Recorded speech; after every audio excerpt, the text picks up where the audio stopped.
105.5 WDHA here, Sunday morning on the Jersey Magazine. I'm Jim Monahan, and my guest is a New York Times best-selling author, Caroline Leavitt. Good morning and welcome to the Jersey Magazine. Good morning. I'm so thrilled to be on this show with you in particular. Well, let me tell you how all of this came about.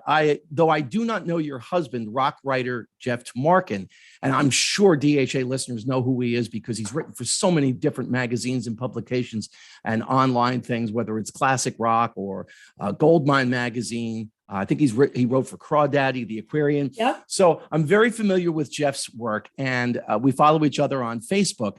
And a few days ago, he posted a link to a story that you wrote for Psychology Today. I'll sound highbrow. I read Psychology Today. I actually don't. But you wrote this beautiful article called "At Life's End, My Family Showed Me a New Way to Live," and it's about your mom and Jeff's mom and how we age, and we're at a point. And I was speaking with you about this before we came on the air. If the listeners haven't already hit that point, they're going to starting to take care of an aging parent.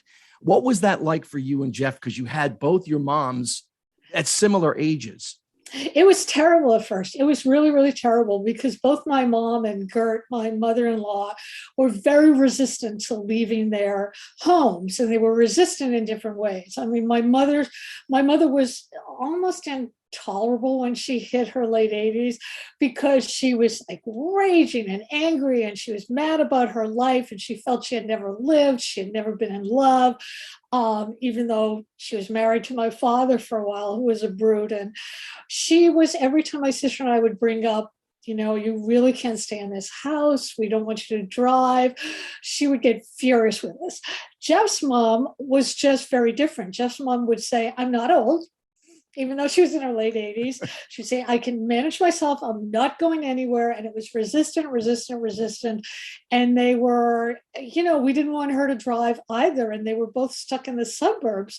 So we had to look at places. And as you and I were talking, when you go to some of these places, there are horror shows. Mm-hmm. We would walk into places and there would be people slumped in wheelchairs staring at the wall. I said, "No, forget that." Or we would look at places and they would smell like disinfectant. Mm-hmm. And it was just terrible. We looked at hiring somebody to come into the house and so they could stay in place. My mother refused. She didn't want that. And Jeff's mother didn't want that either. So it took a really long time to find places that seemed okay, but seemed okay is still gut-wrenching for the children of your parents, because that it's, no matter how bright the place is or how many activities there are, it just felt to us like it was warehousing the old, and it was terrible. It was like a terrible thing, but it turned out to be great for both of them. When my dad's mom, at the end of her life, she had Alzheimer's. We didn't know it at the time.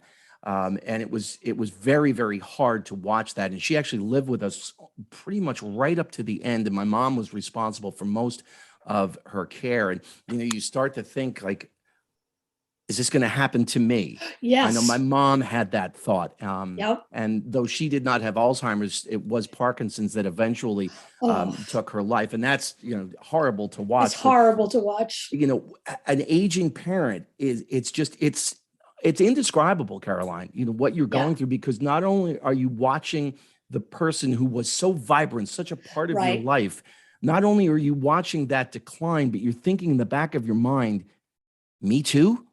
Right. What's going to happen to me at some point? Right. Exactly. And I think too about, I don't want my son, Max, to be in the position that I was at first, having to deal with all this stuff. It's terrible. It's really terrible. There are a couple of similarities in the article that you wrote for Psychology Today, and we're speaking with Caroline Leavitt. She's a New York Times best-selling author here in the Jersey Magazine this morning. Like your mom, my mom was a teacher. My mom taught kindergarten for years and taught into her early 70s. So my mom too. Really? Yeah. What grade? She taught kindergarten too, actually, and then she moved on to first grade. Okay. Yeah, my mom was kindergarten the entire time, and very vibrant. Yeah, I hear from DHA listeners all the time who will tell me, "I had your mom as a kindergarten teacher. She was wonderful." Oh, that's so wonderful. It's very cool. It really is. And You mentioned Jeff's mom and the hairdo that she had, and Yes. even up. Jeff's, Jeff's mom was amazing. When I met her like 30 years ago, and already she had this, it was so weird. It was like this high, it must have been 8 inches high, sort of bouffant, and it didn't move, and it was bright orange. And she loved it. She loved it. She would never miss a beauty parlor appointment. She would never go in the water for fear of ruining her hair. And it made her feel good. And the hilarious thing was that to her dying day, which was 101, she still had that orange hair and that bouffant. That made her feel good. And I came to realize that, you know what? If you want a zebra stripe it makes you feel good for you. My mom didn't do the color thing, or at least not the orange thing, but did go regularly to have her hair I know, done. that's important. And she would say, she'd sit there in the chair when she was done, and she'd say, "I look hot." And it was, and it was such a big part of her life. And the hairdresser, Tommy, who took care of her, would say the same thing. "I'm going to make you look hot today, Therese." Oh, that's wonderful. But that's the great thing. I mean, my mom-in-law Gert would, at the retirement community, that assisted living where she was, they would have fashion shows. She won every time. She won every time. She would not get, she just decked out with the jewelry, with the hair, with everything.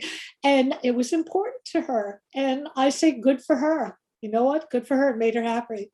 What did you learn most about yourself through this whole process? I learned that a lot of my ideas about aging were wrong. I really thought that it was going to be all over for my mom and for my mom-in-law. And instead, they had the ability to change. I mean, my mom was this very rigid, very traditional. I mean, I loved my mom like crazy and she loved me, but she could be impossible. And she hated men. She hated my father, hated all my boyfriends and my sister's boyfriend and our husbands. And she resisted going into this independent living. And within the first month there, she did the impossible. She fell in love, and she stayed in love until she was 101 with this wonderful, amazing man. And they had a real relationship. They were never apart. They had a physical relationship. In fact, even when she got dementia, when she was, I guess she was 98 or 99, my sister and I agreed we were not going to tell her that Walter had died like a few days before that. And so she went to her death believing that she was talking to Walter and seeing him. And it was such a gift to me because, first of all, I could rest easy knowing that my mom had this wonderful end of life experience. It was such a gift to her and to me. And I realized that, you know what, any moment, something amazing can happen, no matter where you are. And if it can happen to a woman as rigid as my mom, it can happen to anyone. And that gave me hope. And it was the same thing with Gert, my mother-in-law. She was like totally resistant, did not want to be in this place. And yet she was incredible. She began to walk up to people. She saw at one point, she walked up to my mother-in-law was this very staunchly Jewish woman. There was a priest there, and she walked up to him and said, "Tell me about what you do." And and he said, "Well, why don't you come and see?" And she said, "Okay, I will." And she went to the chapel and she began going to services there and saying, "This is really interesting. I'm really glad I came." Another time, she saw a group of these African American people, and they were all wearing yarmulkes, Jewish yarmulkes, and she walked up to them saying, "Who are you and what are you doing here?" And they said, "Well, we're a group of Jewish African Americans and we have a temple a town over." And one of them said, "Would you like to see it?" And there she is, and she's 95 years old, tiny woman with orange hair. And she said, "Yeah, I would. Can you get me there?" And they got her in the car, brought her there. She had a great time. She was this woman who read the newspaper cover to cover every day, including sections she wouldn't otherwise read. And she never thought she was old. And that was something that I am trying to do now. When she was 75, she said, "I'm not old." When she was 80, she would say, "I'm not old, even though I'm around all these old people." And when she was 100, she would say, "Everyone here is old, but I'm not old."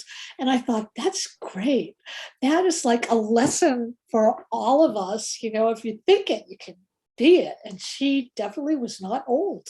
My mom used to say when people would ask her how old she was, age is just a number and mine's unlisted. Oh, I love it. That's a good one too. I do That's have a question for you, and it might be a tad uncomfortable.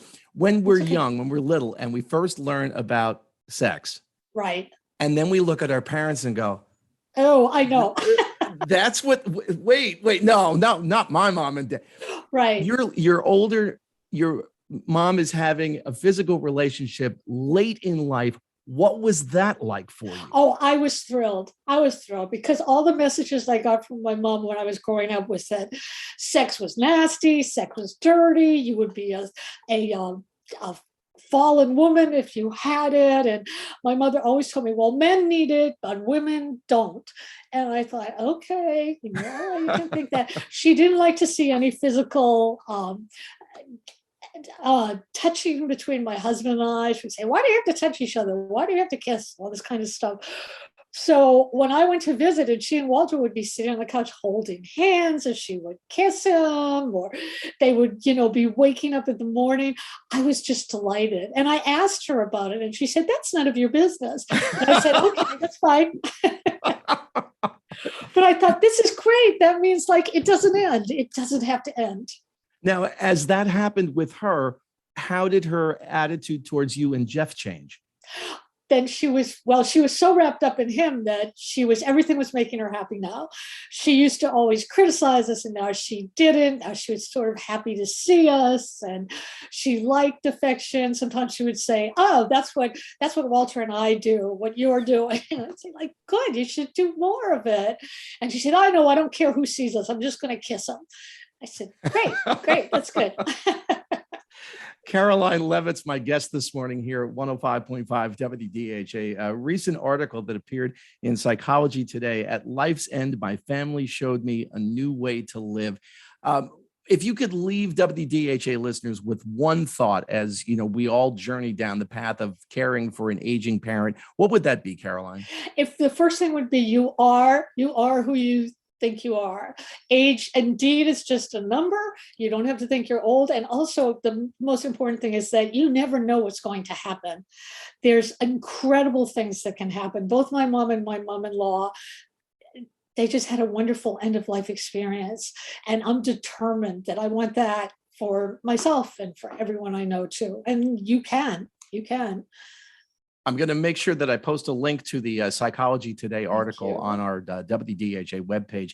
And for our listeners who want to know more about you, Caroline, they can go to Caroline Leavitt. That's LEAVITT.com, CarolineLeavitt.com. Thank you so much for joining me this morning here on Jersey Magazine. This has been a wonderful conversation. This has been incredible. Thank you so much. I'm happy to spread the word. And though your husband, Jeff, and I have never met, and we've obviously been, I've been reading him for years, please give him my best. I will. Thank you so much.